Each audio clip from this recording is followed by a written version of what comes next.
it looks bad to you, how do you think it looks to him? Please help put an end to the violence. 1 in 4 American women have been abused by an intimate partner or ex-partner. Domestic violence, also known as intimate partner violence, is defined as verbal abuse or threats, any kind of physical abuse, and sexual abuse, such as rape from an intimate partner, ex-partner, or a family member. Abuse takes on many forms. These types include physical, such as hitting, choking, use of weapons, shoving, restraining, and burning. Sexual, such as unwanted sexual contact, harassing her for sex, pressuring her to pose for explicit pictures. Financial, such as taking the woman's money, not allowing access to family income, keeping finances a secret, and controlling all access to money. Emotional and verbal, such as overpowering the victim's emotions, degrading the victim, humiliating her, threats, blaming the victim for everything, withholding affection, inappropriate jealousy, controlling who she talks to and where she goes, what she wears, name-calling, put-downs, and insults. It is important to know that no single type of abuse is worse than another. Any form can affect both women and children who experience the abuse.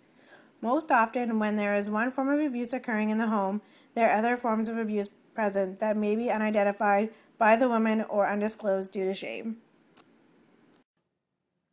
No society is immune from domestic violence. New immigrants may be more at risk of staying in an abusive relationship as they may not be aware of the rights and the laws that are in place to protect them. In America, Japanese women have the highest prevalence of physical, emotional, and sexual abuse. In North America, 37% of women were abused physically, 20% were abused sexually, and 30% were abused emotionally. Abuse can occur across any socioeconomic class, race, religion, ability, and sexual orientation. Some groups may be more vulnerable to experiencing abuse. Women living in poverty may be more likely to stay in an abusive relationship as they do not have accessible financial resources and they may be financially dependent on the abuser. Also, women living in rural communities may not be able to easily flee the abuse due to lack of community resources or transportation.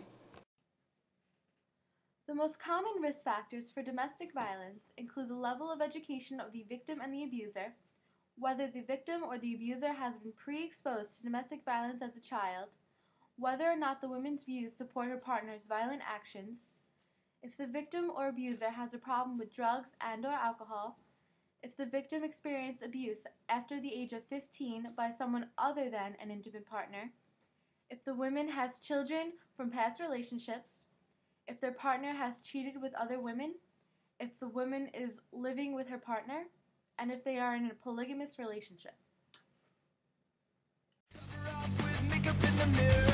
Tell yourself it's never gonna happen again. You cry alone and then he swears he loves you.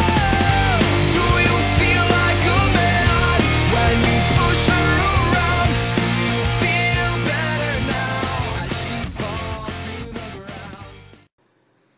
There are many negative effects of being in an abusive relationship. Some of these include poor health, low self-identity, post-traumatic stress disorder, a stressful existence, low self-esteem and self-worth, severe injuries such as hospitalization, dental work, and loss of hearing and death. There are various options for women seeking assistance in leaving an abusive relationship.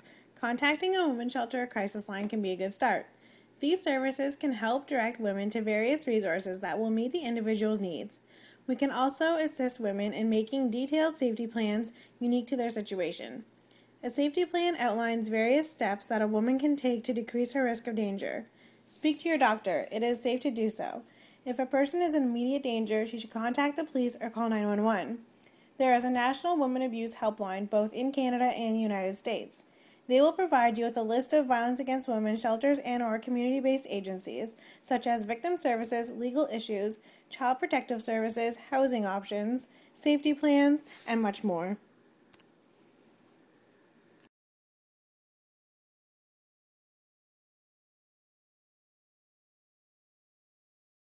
How old were you when you witnessed domestic violence, and how often? I witnessed my mother being abused from between 4 and 8, and it happened every day. Domestic violence is defined as physical, emotional, and sexual abuse by a partner or ex-partner. What type of domestic violence were you a witness to? It was physical abuse, a lot of kicking and punching, And later my mom told me it was emotional as well. Did witnessing domestic violence as a child affect you in school or with friends at the time? Well, in school I did get poor grades, but I'm not sure if it was because of the abuse. But I didn't want to bring friends over because he would be screaming and yelling at my mom, and it was embarrassing.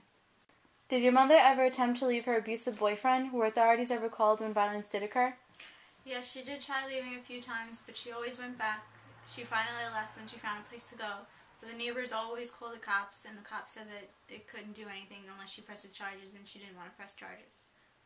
Why do you think she always went back to him? She never had the money to leave.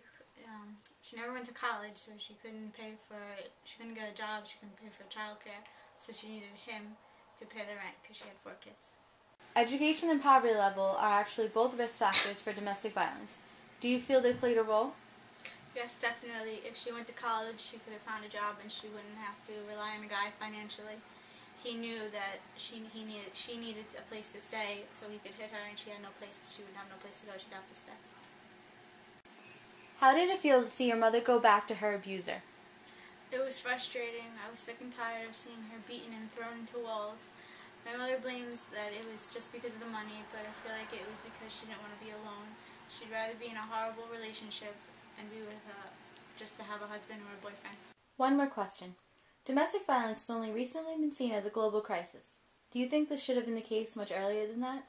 Yes, I consider my mother one of the lucky ones. I hear stories all the time about husbands murdering their wives, and I feel like it happens more than we know. Women shouldn't have to live in fear. It's sad.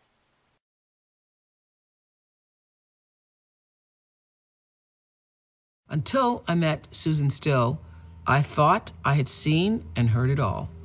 I want you to know this is real reality TV.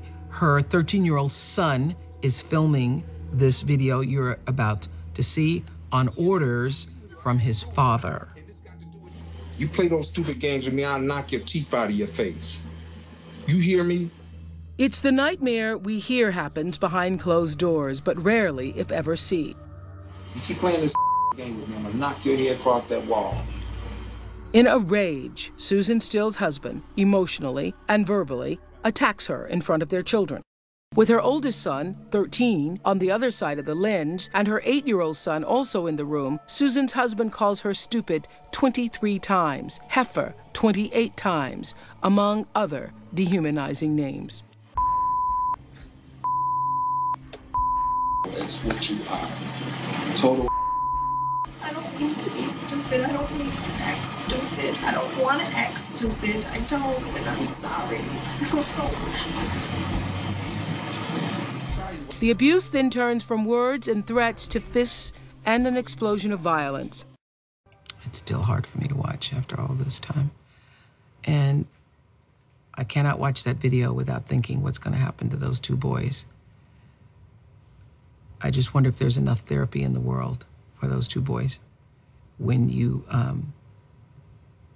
not only have witnessed that happen to your mother on a almost daily basis and sometimes several times a day, but you were the person who filmed it, who was forced to partake in it.